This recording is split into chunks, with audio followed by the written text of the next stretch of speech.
choosing heaven today. I'm choosing heaven today. I am walking the road of heaven right now, saying, I'm choosing heaven today. I'm choosing love. I'm choosing love today. I'm choosing love. I'm choosing love today. I am walking the road of heaven right now, saying, I'm choosing love today. I'm choosing peace. I'm choosing peace today. I'm choosing peace. I'm choosing peace today. I am walking the road of heaven right now, saying, I'm choosing peace today. I choose compassion. I choose compassion today. I choose compassion. I choose compassion today. I am walking the road of heaven right now, saying, I choose compassion today. I'm choosing heaven. I'm choosing heaven today. I'm choosing heaven. I'm choosing heaven today. I am walking the road of heaven right now, saying, I'm choosing heaven today. I am walking the road of heaven right now, saying, I'm choosing heaven today. Oh.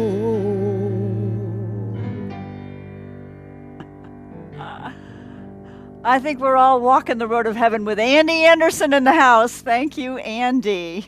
Hello, everyone. I'm Kimberly Hawkins, and I'm Spiritual Director here at Center for Spiritual Living Rogue Valley in Medford, Oregon. We're so delighted and honored that you decided to join us for our Sunday celebration, no matter whether you're watching live today or later in the week, in the afternoon, evening, or whenever. We are an inclusive and diverse, progressive spiritual community dedicated to teaching tools both to transform our personal lives and help make a world that works for everybody. We welcome you no matter where you happen to be on your own personal spiritual journey. With us today is our practitioner, Maggie Covarrubias, who will be doing the invocation and reading very shortly. And I take us back now to our musician today, Reverend Andy Anderson. Take it away, Andy.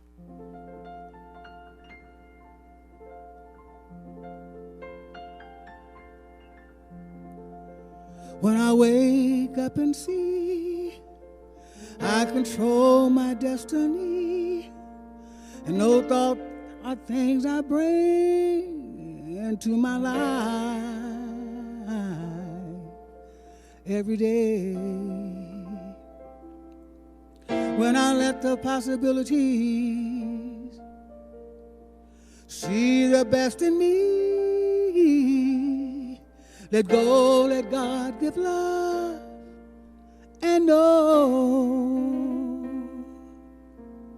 When I just release and let go, greet the world with love, and know it's in my life.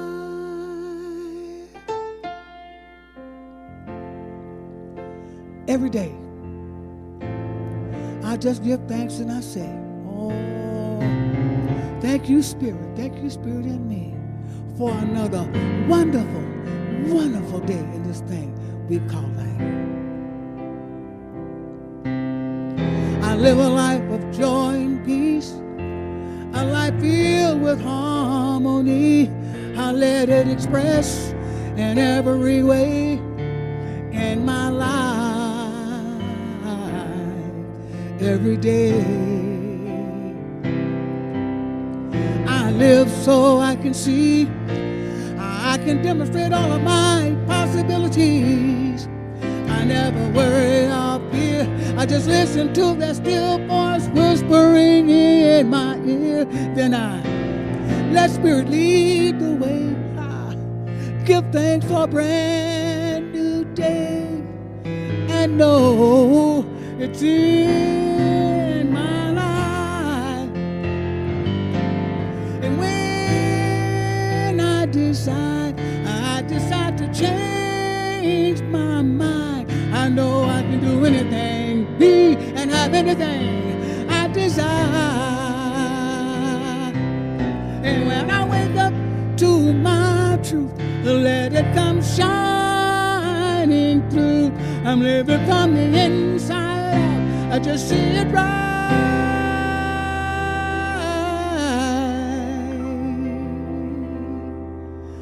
now.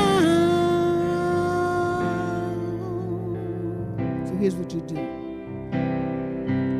Just align yourself with spirit and allow yourself to live it in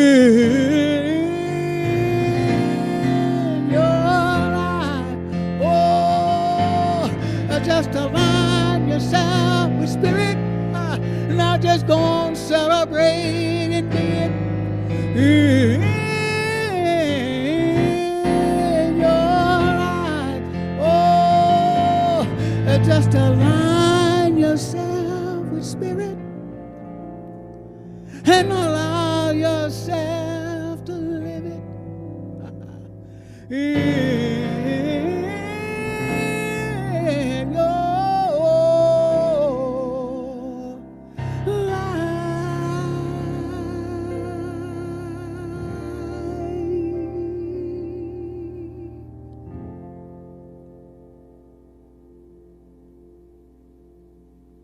Beautiful. Right now, I would like to say an affirmative prayer. So I invite you to take a deep breath. Release that breath. Close your eyes if you wish, and center yourself in this moment. I know in this moment that there is a power of love and light and life that surrounds us, that embraces us, that vibrates in every cell of our being. This power, this presence is spirit, and we are aligned in spirit. And I know as this service begins that we all join together in love. And though we cannot join hands, we join together in our hearts. I know this time together is richly blessed. I know that hearts are opened, minds are inspired, that each and everything that we need to hear happens in this service. The inspiring music, the wonderful talk blesses us, spills out, and blesses the world around us. I'm so grateful to be in this service with you. I'm so grateful for the love that we share. And I bless these words by saying, and so it is. So I've seen a lot of postings on Facebook that involve trees. The trees are now sharing their lovely radiance with us. And I found this poem about trees called The Trees in the Calm Center by Steve Taylor. I'd like to share it with you. I swear the trees were speaking to me. 2 great oaks hanging over the station wall while the train was waiting, their leaves sparkling with deep, rich green, their branches swaying softly. They seemed like gurus, still and serene, intersecting from an older world. And they were saying, slow down. Don't strive for what's beyond your reach. Don't chase the light so hard that you lose your footing and uproot yourself. Wait for the sun to come round to you. They paused for a moment, then whispered, don't let the future agitate your mind. The present holds enough happiness for anyone. Don't look forward, look around, accept and be content. The train whisked me away. Soon we were hurtling down the track again, but my mind was completely motionless, standing still there with the trees. And so it is.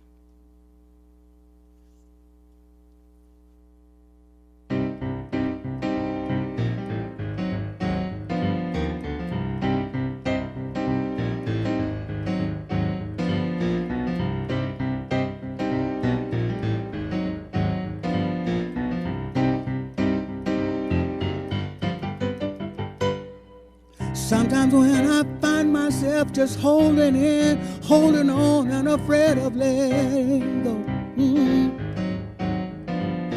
Don't allow myself to see the truth of my wholeness, oneness, and the greatness that I am.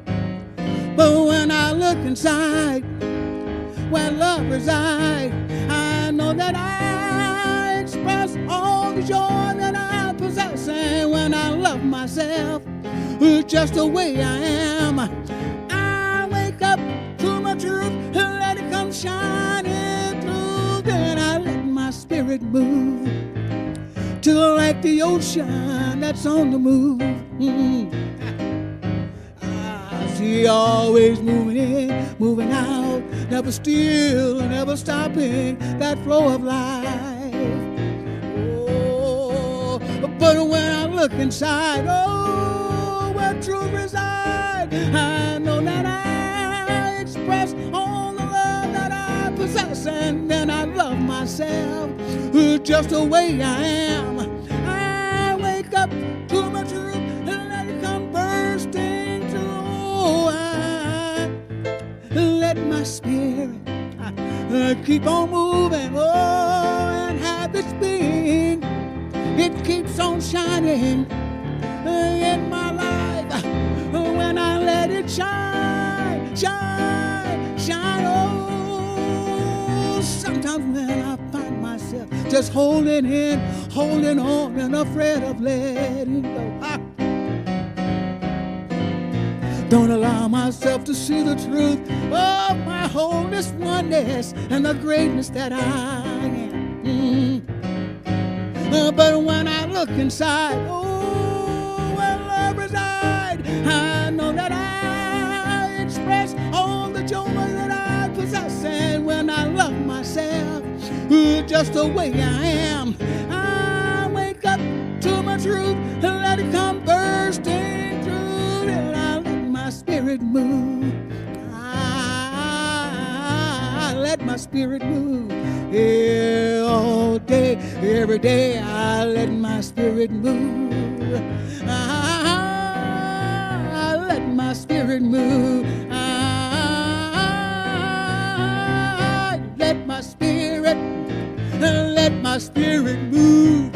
Let my spirit, yeah, let my spirit, oh, let my spirit move all day, every day. I let my spirit, oh, let my spirit move. Oh, yeah. Oh, Andy, I don't know about you all out there, but we were whoops. We were dancing in this room so much that my mic fell off and my clothes came That was awesome, Andy Anderson, and thank you, Maggie Covarrubias, for that beautiful prayer and reading. Now let's see if I can get my mic back. Moral of this story, don't dance right before you give the talk, even if the music is pretty much stomping music. There we go. All right, I think we can go. Great way to start, huh? Okay. Oh, man. So, my message this morning is called The Mad Dash. If you look that up in Webster's dictionary, Merriam-Webster says, mad dash is an idiom that means a wild, uncontrolled rush. And it's kind of interesting because sometimes life feels like that, doesn't it? Sometimes it just feels like a mad dash. We are so beset with responsibilities and to-dos, and I'm thinking about, parents of young children who are also working. What a crazy time of life that is. Beautiful, but crazy with all the responsibilities that entails. Later in life, some of us are caring for elderly parents and still working, and And sometimes it happens at the same time. They call that the sandwich generation, when we're raising children and caring for parents. And even if we're not parents, work responsibilities, life can sometimes feel like it's coming at us pretty fast. And even with the pandemic, even though we were pretty much socially isolated for a while and really cocooning, there was a lot of mad dash to respond. How do we go to the grocery store? Do we wipe everything down? All the little things that we had to deal with can be all-consuming. But I have yet another meaning of mad dash in mind for this message this morning. And I got the idea from our book of the month, Susan Taylor's All About Love.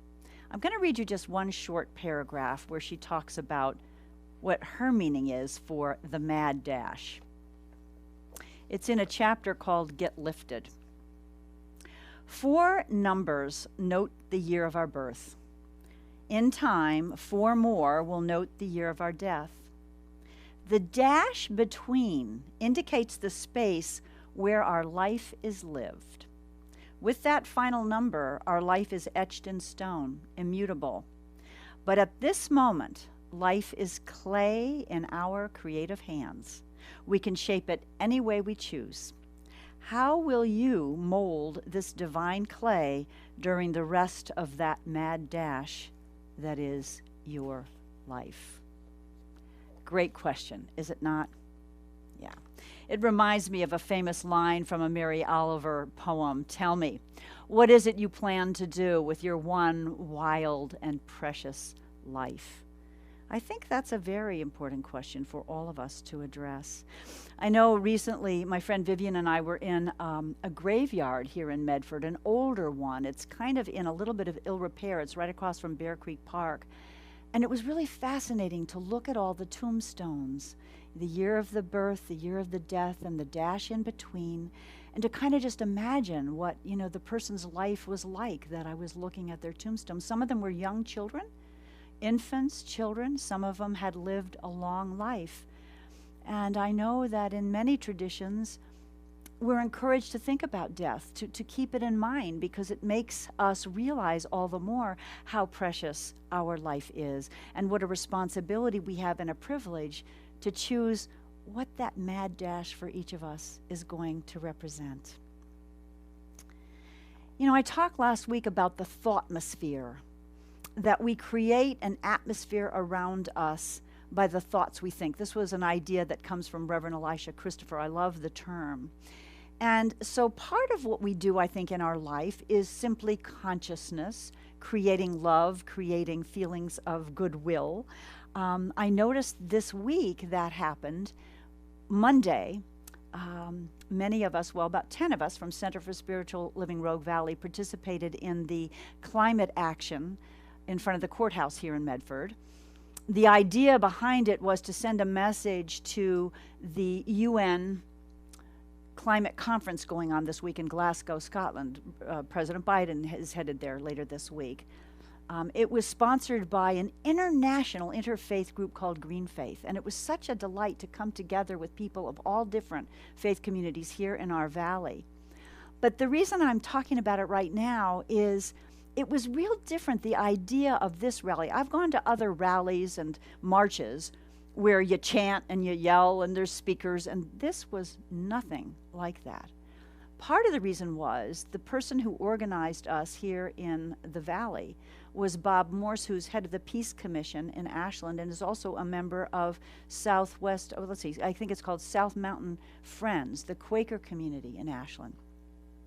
So our demonstration on Monday for climate action, we did hold signs, but we gathered silently. We had about a half hour at least of silence. It was like a Quaker meeting, if you're familiar with that, where you're silent and then periodically somebody might be inspired or moved to speak, and that's what happens. So someone might do just an observation, a prayer.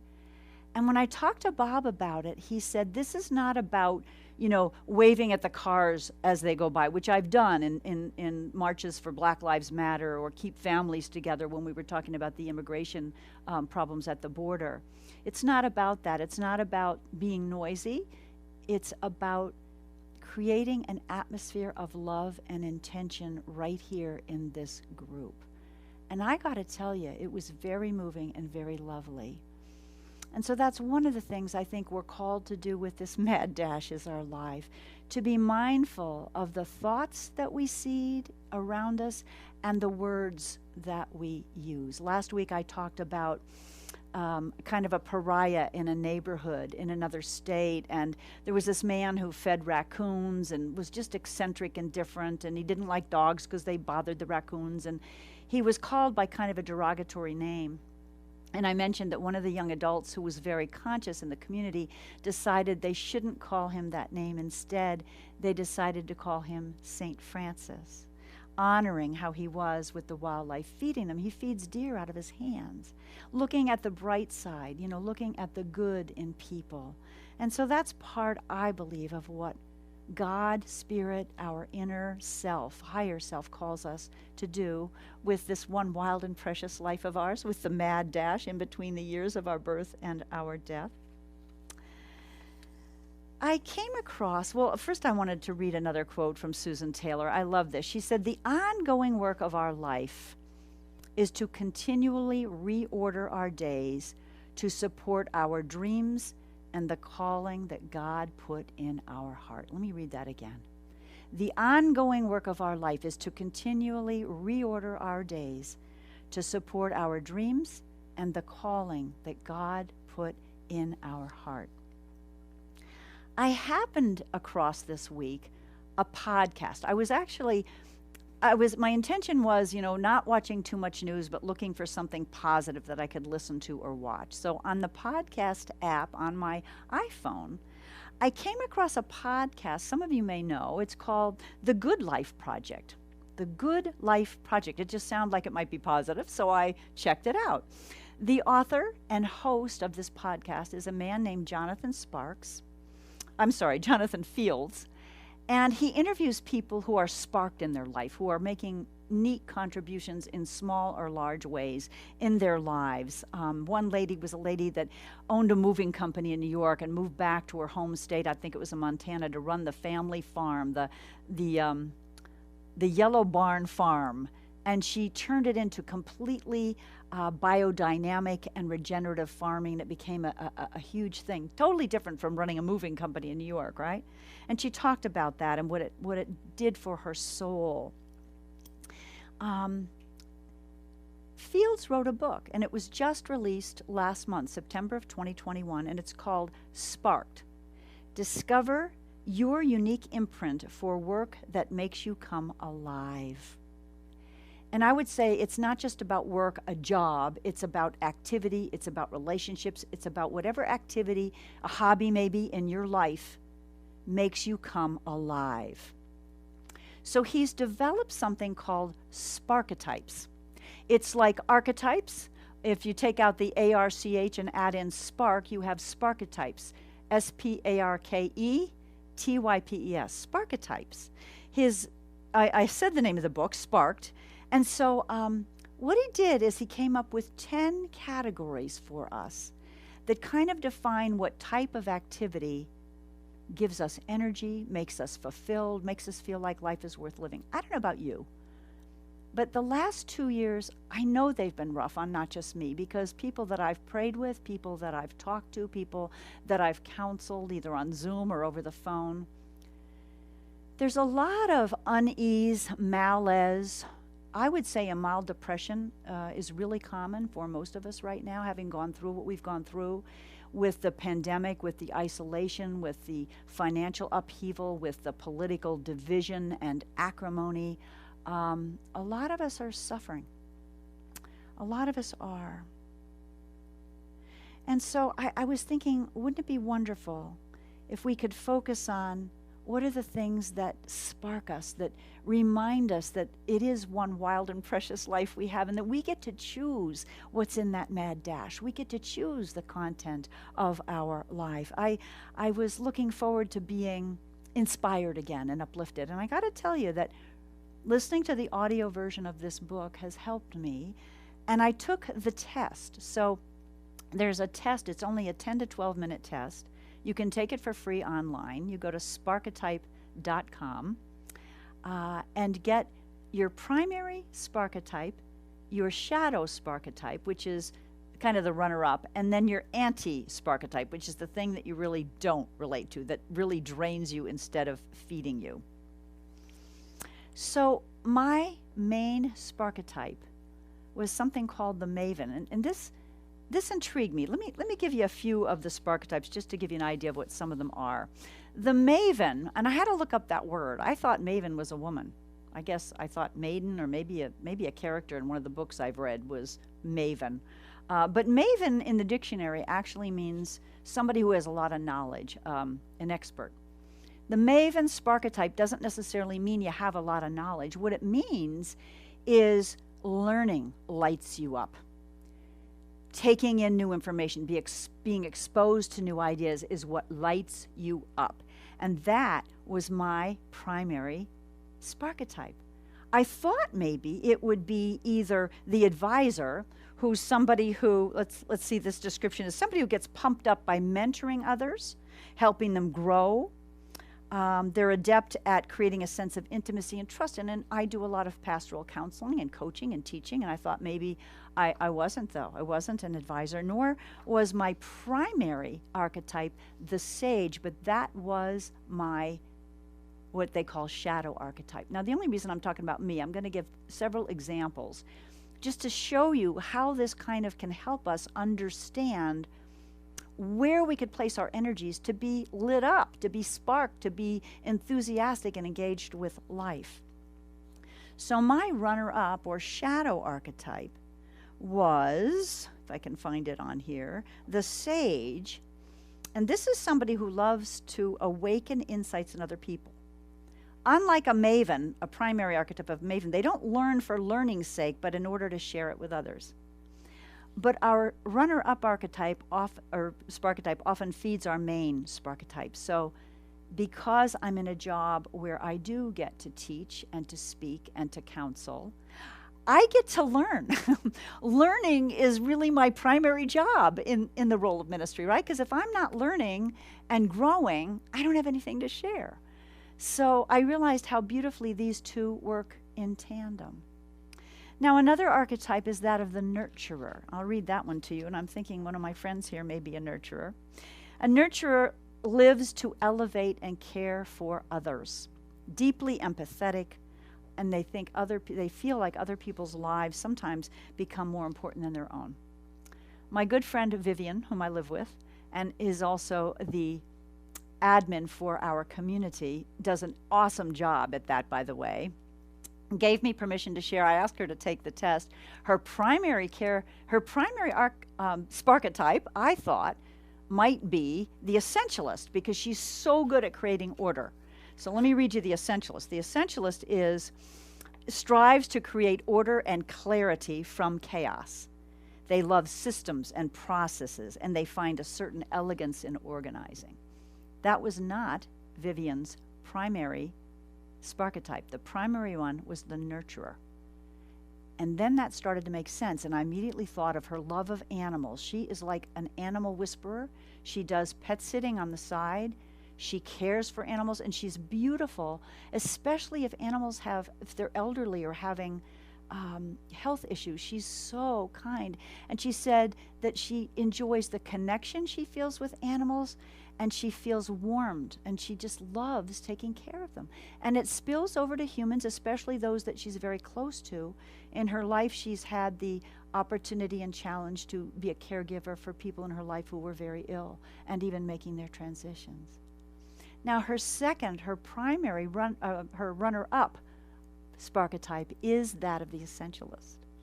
So she also loves creating order, and that's what makes her so good at this job. But I said, how do the two interrelate? And she said, well, sometimes when I create systems or I see something that can be shifted to be more orderly, I give pleasure to other people, make things easier for other people. And she said, for me, creating order gives me peace. So some of you may be able to relate to that. Now, the third person I asked to take the test, and I encourage you all to, I'd love for all of our community members, maybe we'll do a little class on it, just a two-off thing to talk about this. The third person I asked is a woman named Carol Weiss, who has been a practitioner in the Grants Pass Center for Spiritual Living and has moved to Medford with her husband and is transferring her license here. Carol started a group up in Grants Pass called People on Purpose. And that group was about doing social activism. We like to call it spiritually motivated social activism. So, you know, Carol was with us for sure on Monday at that climate action at the courthouse. And I had a suspicion what her sparketype might be, and I was right. Her sparketype is the advocate. They get inspired by championing ideals. They're animated by standing up for ideas, individuals, or communities. Doing social activism, Carol said, not just climate action, but all kinds of social activism, lights her up. Her secondary one was the Maven, which is about learning. So she knows a lot about climate and the crisis we're in and so on, and that feeds her advocate archetype. And I must have some of that. You know, I think he doesn't say it where I've read in the book so far, but like other different, tests, I think of, the Enneagram or what's the other one? Can't think of the name right now. I'm an ENFP in one scale. We're all combinations. We're not just this black and white. We have combinations of it. So I know I have a heart for interfaith work and for social activism as well. But isn't it interesting to find the two things that most spark you? And then to go about thinking about how you can do more of those things. Now, you may be in a job that calls for some of the things in your anti-sparketype. My anti-sparketype, what was my anti-sparketype? I'm not remembering right now. I think it was the essentialist. So, no, my anti-sparketype I think was the maker. Anyway, what doesn't feed you? The maker is somebody who gets excited about acquiring, no, that's the maven. The maker is one who loves to make ideas manifest, bringing new things into being. The scientist is one who loves to solve problems. That's not really me. I'm not like looking for problems to solve, right? But some of you may relate to that. There's a performer. You can probably guess what that is. Anyway, even if your job or your work in the world requires you to do tasks that are anti-sparketypes for you, we can all find ways to find things we'd like to do that make us happy. So maybe somebody who's in a job that is an essentialist job, creating order and stuff, maybe they're the one because they're a nurturer that plans the birthday parties or plans the Halloween parties. I'm looking at Maggie because I have a suspicion she's a nurturer. She's a giver and loves to do that kind of thing. But the joy in discovering and being clear about what it is, I think can shift us. It can shift our thoughtmosphere. It can shift the way we feel about ourselves. It can shift our effectiveness in the world. Yeah. There was something else I wanted to put in here, so let me see if I can find it. I love this. I was thinking that early in life we have clues to what our sparketype is. If you think back, and maybe this is even a thing you could do as journal, when you were growing up, what lit you up? What did you love doing? Or what experiences did you love having?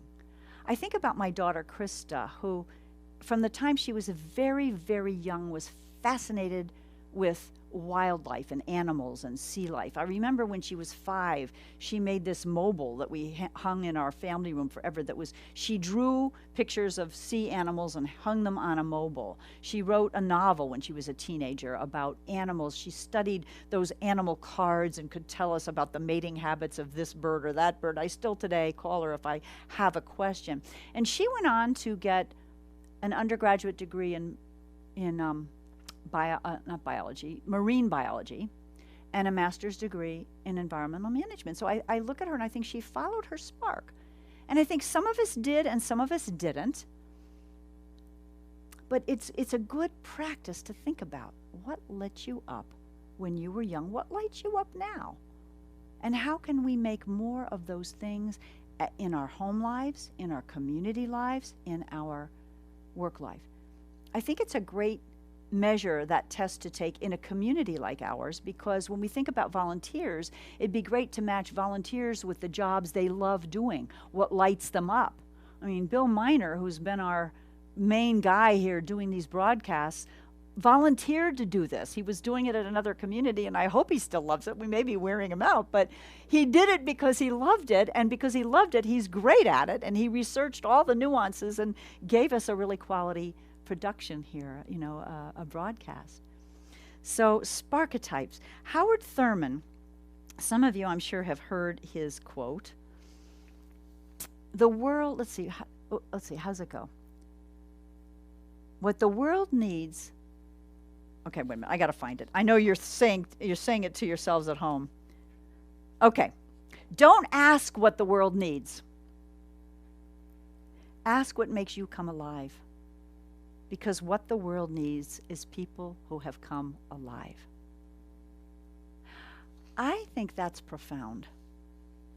Because if we were all aware and consciously doing what makes us come alive, whether it was nurturing people, advocating for the climate change, being a mentor and a teacher and an advisor, if we were all on point doing what makes us come alive, we would make everyone around us come alive.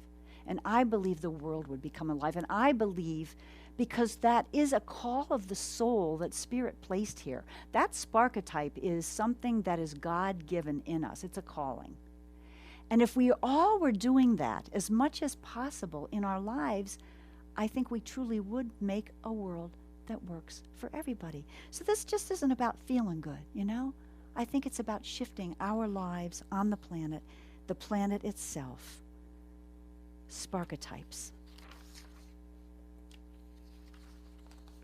So, almost ready to wrap this up here. Let's see what I've forgotten. I had a friend text me recently. He's about to turn 80, which is a milestone. He's very vibrant, fit, alive, but he shared with me that he was having trouble with this birthday. I think we all can relate to that. We hit a mark where we had trouble.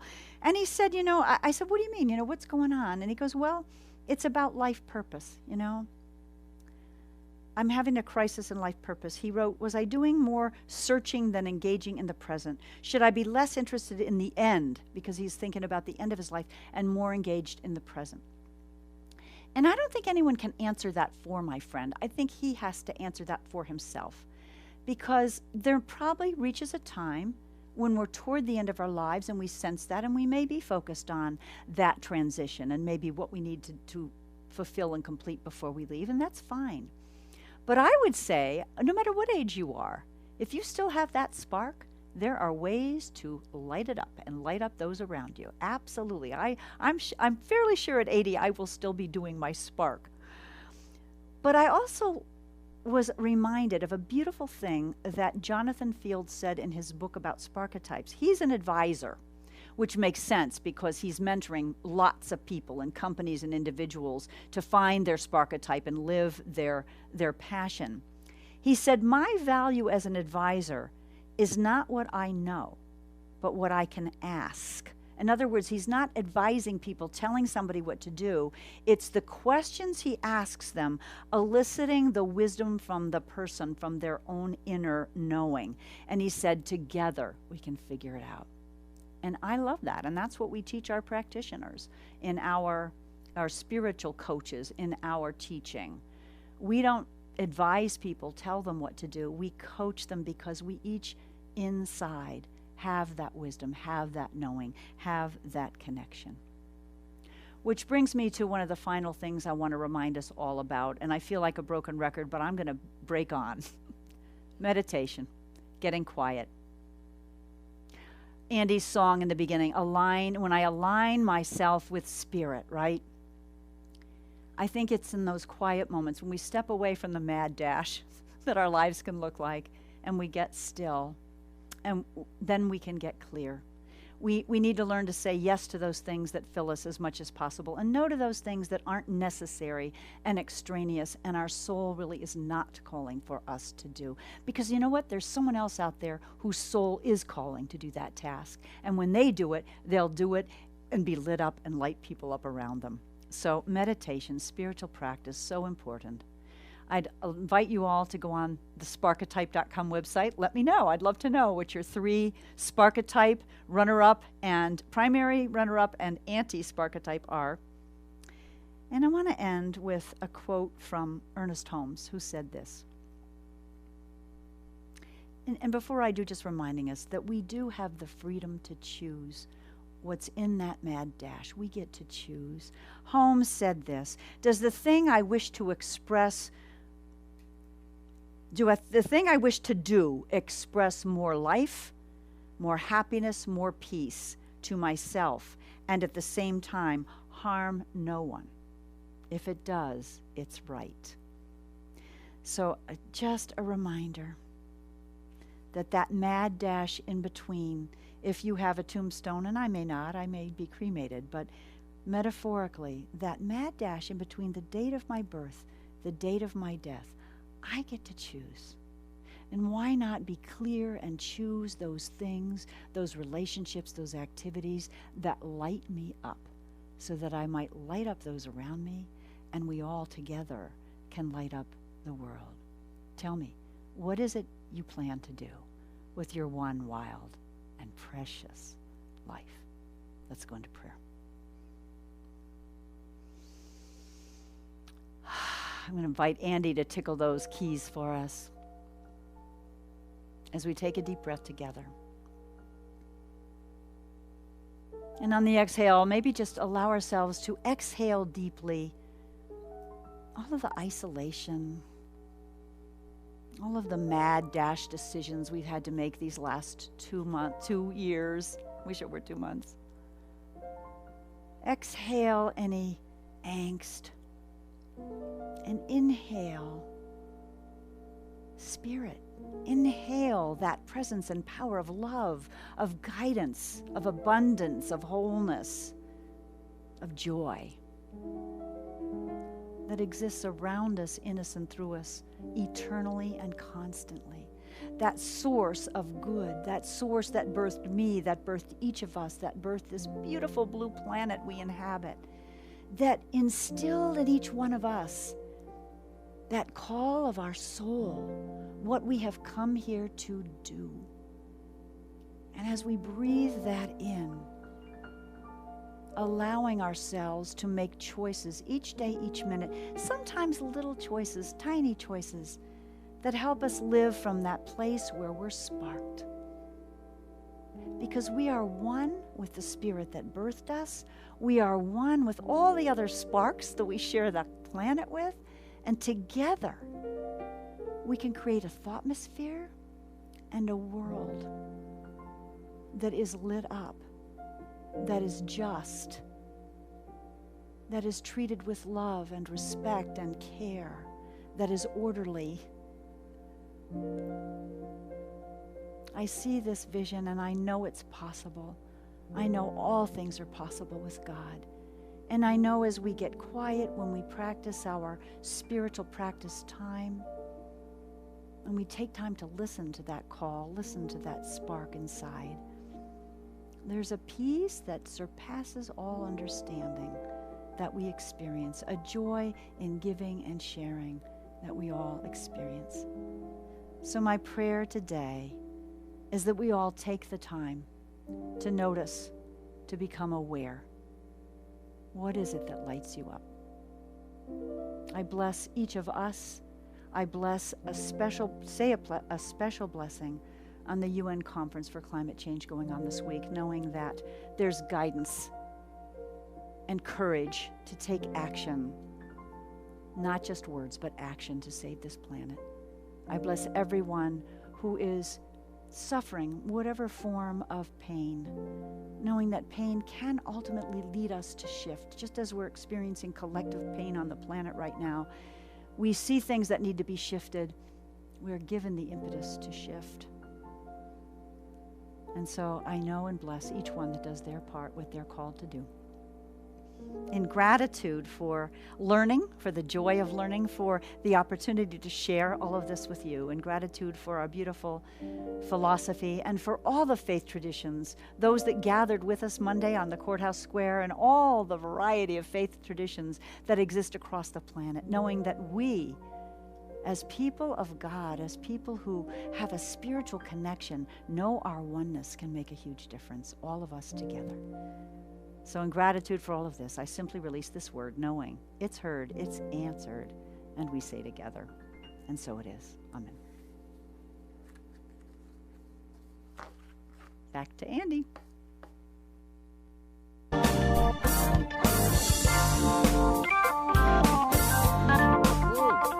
Hold up. Oh, yeah.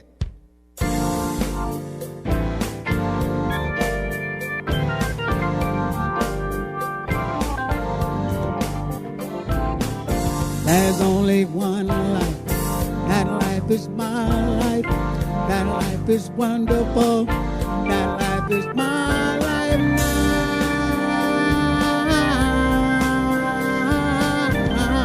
Oh, my life now. Yeah.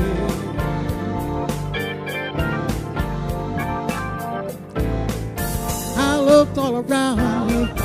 It's all I see. The beauty of a life in me, giving itself as me.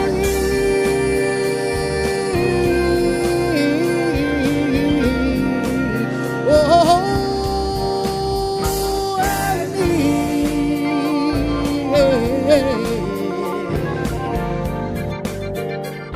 Oh, I see the flowers in the trees, same beauty living in me. Everywhere I go, everything I do, everything I see, a reflection of me. Oh,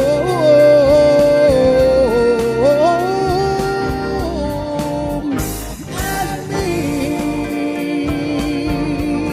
Yeah.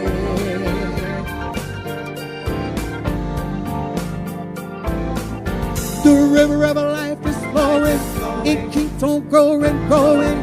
The winds of change is blowing, there's nothing holding back of me. Yeah. Oh, there's nothing holding me. Oh, yeah.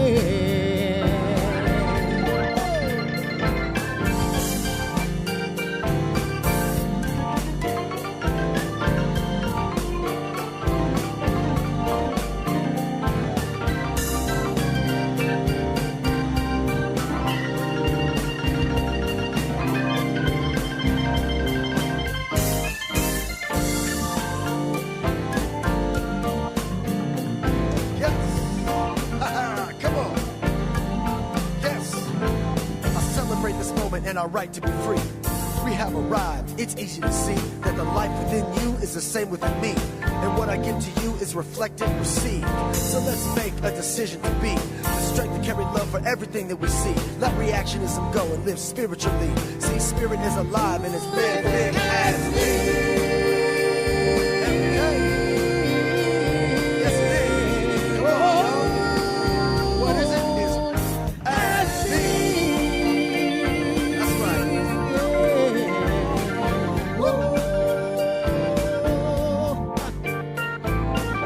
There's only one life. That life is my life. That life is wonderful. That life is my life now.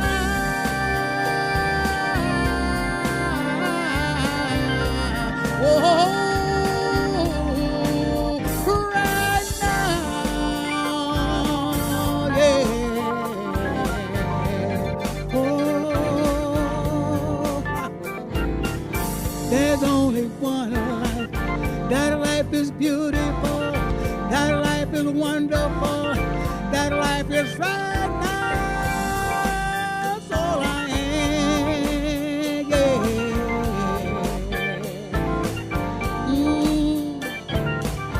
La la la la la la. Da da da da da da. Da da da da da da. Da da da da da da da. Da da da da da. Da da da da da da. Da da da da da da. Da da da da da da.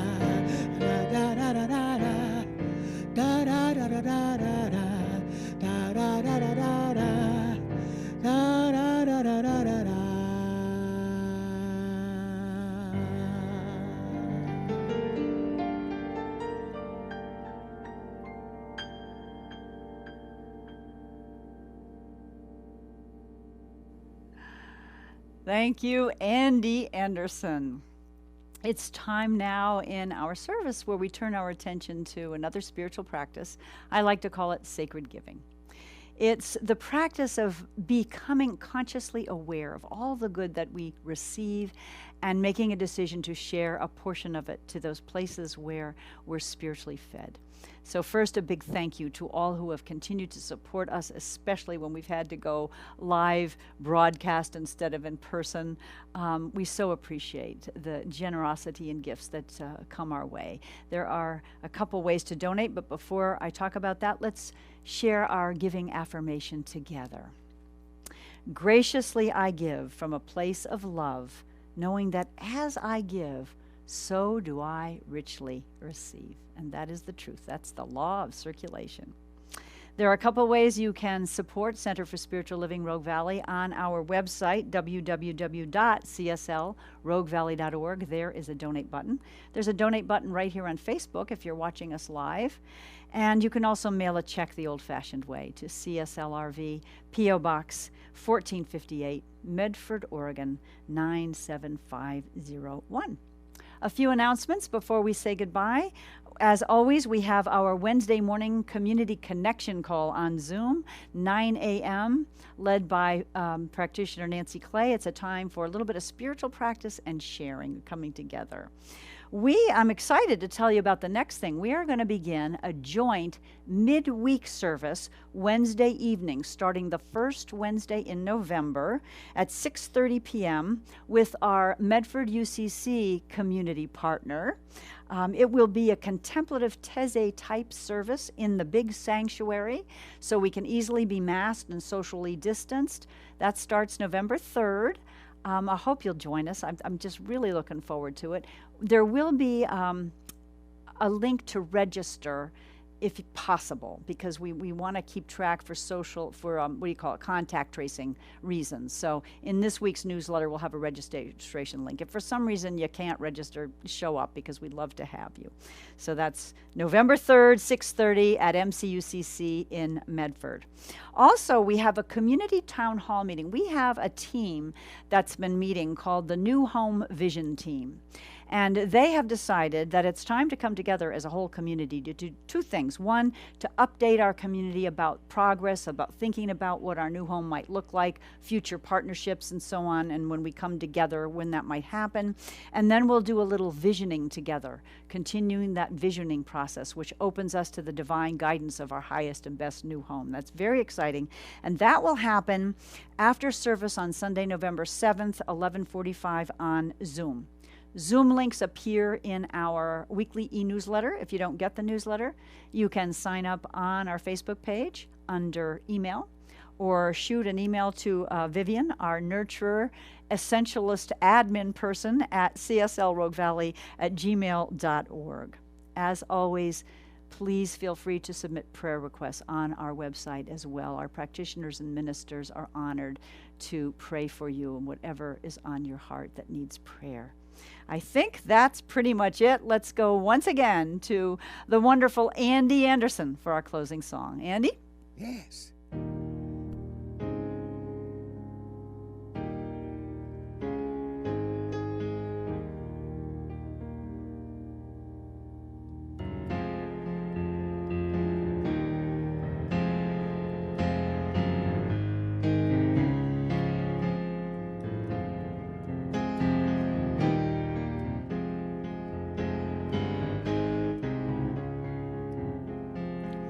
Oh, let me love in a holy, holy way. Let me love in a holy, holy way.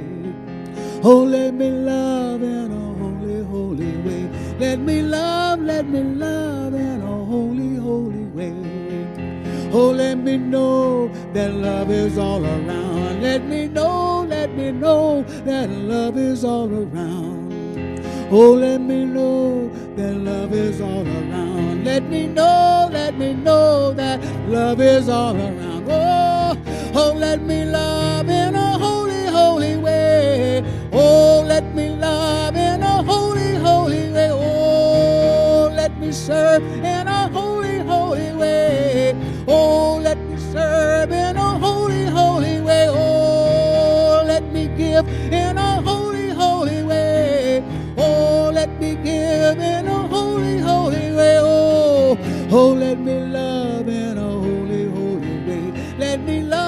let me love in a holy, holy way. Oh, let me love in a holy, holy way. Let me love in a holy, holy way.